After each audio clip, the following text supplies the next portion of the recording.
Hola a todos, mi nombre es Soraya Sofía Rojas Márquez y hoy hablaré sobre un tema clave en la gestión empresarial, los recursos financieros y su importancia.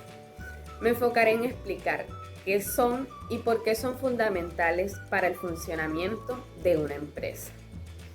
Antes de nada, es importante comprender que los recursos financieros son los activos económicos con los que cuenta una empresa para llevar a cabo sus operaciones.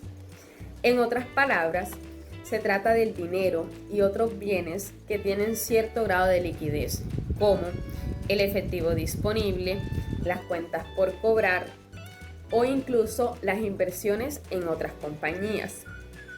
Ahora bien, hay que tener en cuenta que estos recursos son esenciales para la supervivencia del negocio, puesto que sin ellos sería imposible cubrir costos, pagar sueldos o adquirir materia prima. En efecto, los recursos financieros no solo garantizan el funcionamiento diario de la empresa, sino que también determinan su capacidad de crecimiento y expansión.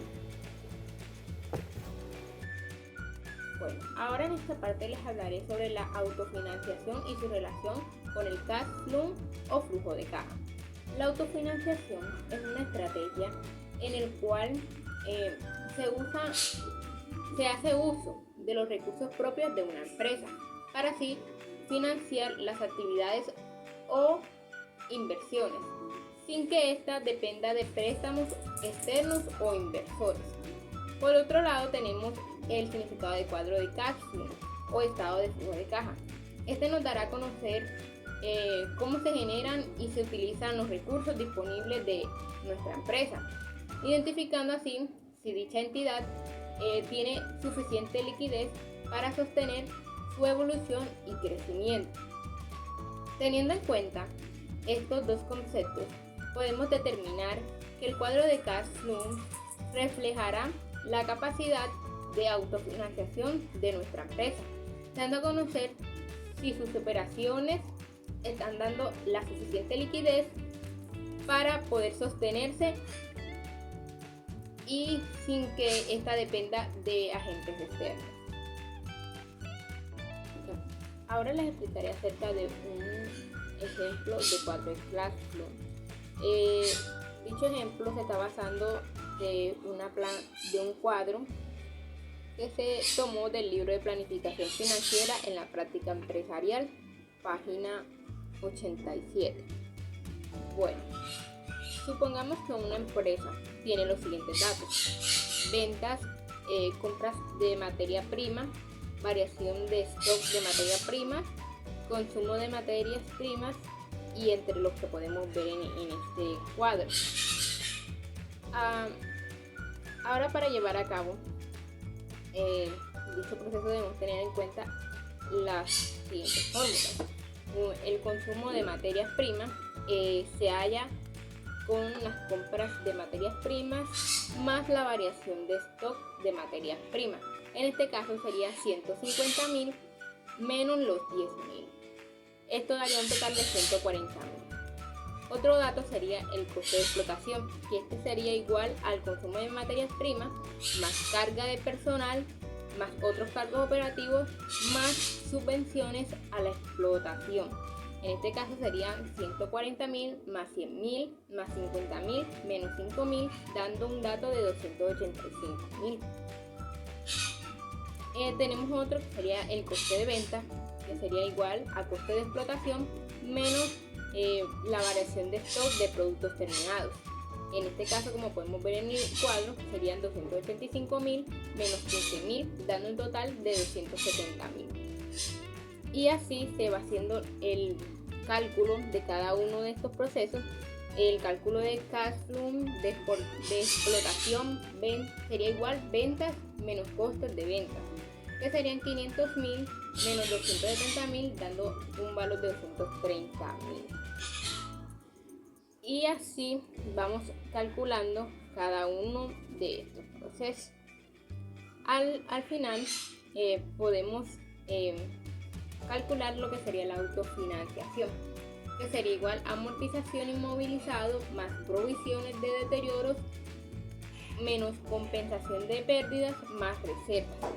Sería en este caso 20.000 más 5.000 menos 35.000 más 92.000 pesos, daría un total de 152.000. Por lo tanto, podemos finalizar y decir que dicha empresa tiene un buen autofinanciamiento y vemos que sus operaciones rentables son positivas, ya que si notamos que en el cash flow de explotación da un valor de 232.000 pesos, lo cual esto nos indica un buen número de autofinanciación. De financiación externa son mecanismos mediante los cuales una empresa, un emprendedor o incluso un gobierno obtienen recursos de terceros para llevar a cabo sus proyectos, cubrir necesidades operativas o expandir su negocio. Estas son esenciales cuando los fondos internos no son suficientes para cubrir el incremento de las actividades. A diferencia de las fuentes de financiamiento internas que provienen de recursos que genera la propia empresa, el capital de financiación externa será devuelto con intereses a su emisor en la mayoría de ocasiones. Entre las principales tenemos préstamos bancarios. Implica que la empresa reciba un monto de dinero con la obligación de devolverlo en un plazo determinado junto con el pago de intereses. Entre los tipos de préstamos bancarios podemos destacar 1. Las líneas de crédito. Funcionan como un colchón que la empresa puede usar cuando lo necesite, pagando intereses solo por la cantidad utilizada. Préstamos hipotecarios. Se usan para la compra de bienes inmuebles o terrenos y requieren una garantía como la propiedad misma. Entre las desventajas de este tipo de préstamos tenemos que las tasas de interés en algunos casos son altas. También se requieren avales y puede aumentar el nivel de endeudamiento de la empresa. En segundo lugar tenemos la emisión de bonos. Cuando una entidad necesita grandes sumas de dinero y no quiere depender exclusivamente de los bancos, puede optar por emitir bonos en los mercados. Un bono es definido como un instrumento de la empresa que recibe dinero de inversionistas y a cambio se compromete a pagar intereses periódicos y devolver el capital al vencimiento del bono. Por ejemplo, si una empresa emite bonos por 10 millones con un plazo de 10 años y una tasa de interés del 5% anual, deberán pagar a los inversionistas un interés del 5% cada año y devolverle el capital al final del periodo. Entre las ventajas, tenemos que generalmente las tasas de interés son más bajas que los préstamos bancarios y no se pierde el control de la empresa, ya que los inversionistas no reciben acciones.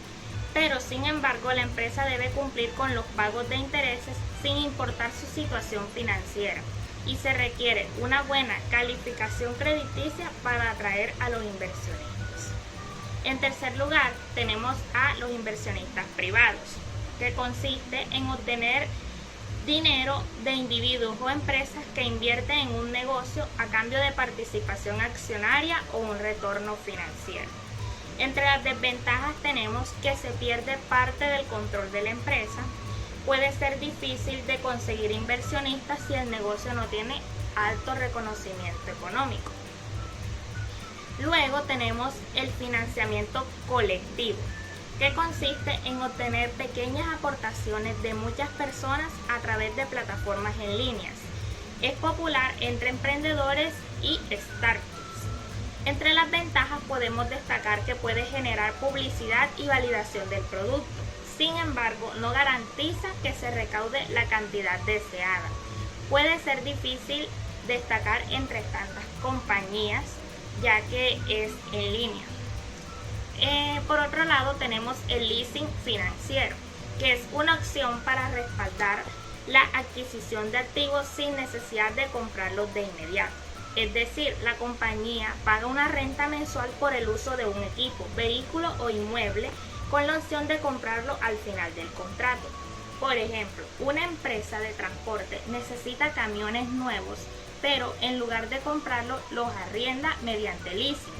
Paga una cuota mensual y al final del contrato decide si compra los camiones o no. Ventajas: no requiere una gran inversión inicial. Permite mantener la liquidez de la empresa también. Entre las desventajas tenemos que a largo plazo puede resultar más costoso que comprar el activo y la empresa no es dueña del bien hasta finalizar el contrato. Factoring. Su trabajo es vender las cuentas por cobrar de una empresa a una compañía financiera a cambio de liquidez inmediata. Por ejemplo, si una empresa tiene facturas por cobrar de 50.000 a 90 días, puede venderlas a un banco o empresa de factoring por 45.000 en efectivo. El banco cobrará la deuda a los clientes y la empresa obtiene liquidez de inmediato. Entre las ventajas del factoring podemos encontrar que mejora el flujo de caja y reduce el riesgo de impagos. Pero por otro lado, se recibe menos dinero que el total de la factura y depender demasiado del factoring también puede ser costoso. La desinversión en activos fijos, entendida como la venta o liquidación de bienes tangibles de larga duración, como maquinaria, edificios, terrenos o vehículos, es una estrategia financiera que puede desempeñar un papel importante en la gestión de la liquidez empresarial. Al liberar los recursos financieros que estaban inmovilizados en estos activos, las empresas pueden obtener un aumento inmediato en su disponibilidad de efectivo, lo que les permite hacer frente a necesidades urgentes como el pago de deudas, la inversión en nuevos proyectos de expansión del negocio o la mejora general de flujo de caja. En este sentido, la desinversión puede ser especialmente útil para empresas que atraviesan dificultades financieras o que necesitan adaptarse rápidamente a cambios en el mercado.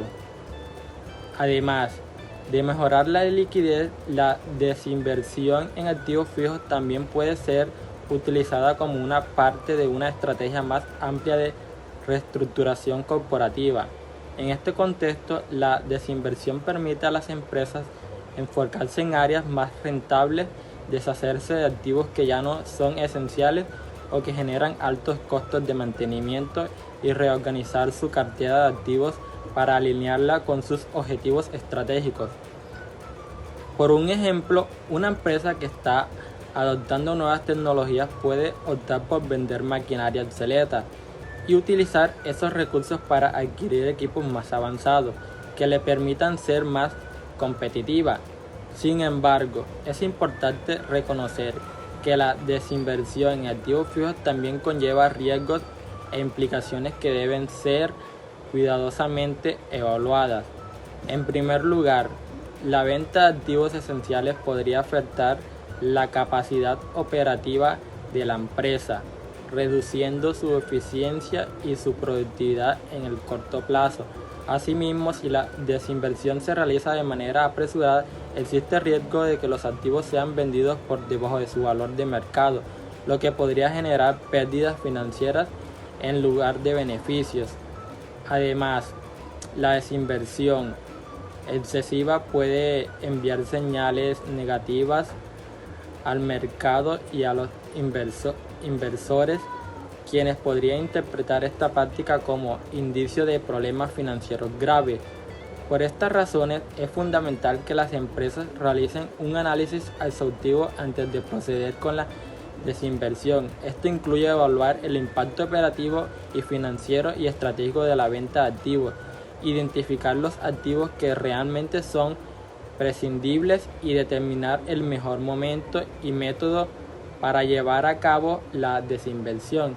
En muchos casos, contar con asesoría financiera especializada puede ayudar a las empresas a maximizar los beneficios de esta estrategia y minimizar los riesgos asociados. Entre los diferentes recursos financieros encontramos los recursos extraordinarios y su uso en situaciones especiales. Bueno, esto más que todo se trata de fondos o activos que una empresa obtiene de manera excepcional para hacer frente a situaciones imprevistas o para aprovechar oportunidades estratégicas. Es decir, no forman parte de los ingresos regulares, sino que se utilizan en momentos especiales, donde se requiere una solución rápida y eficaz. En cuanto a su uso, estos recursos pueden ser empleados para cubrir emergencias financieras, desarrollar nuevos proyectos o responder a crisis económicas. Entonces, dicho todo esto, un buen ejemplo de un recurso extraordinario en Colombia es lo que pasó con WOM, una empresa de telefonía móvil. Esta empresa estaba en una crisis porque tenía muchas deudas y no podía seguir funcionando. Entonces, para evitar su quiebra, otra empresa llamada Sur Holdings decidió comprarla y darle dinero para que pudiera seguir operando. Gracias a esto, WOM no cerró, sus clientes pudieron seguir usando el servicio y sus empleados no perdieron sus trabajos. Entonces, se podría decir que este es un caso de recurso extraordinario, porque fue una ayuda financiera especial que salvó a la empresa en una situación difícil.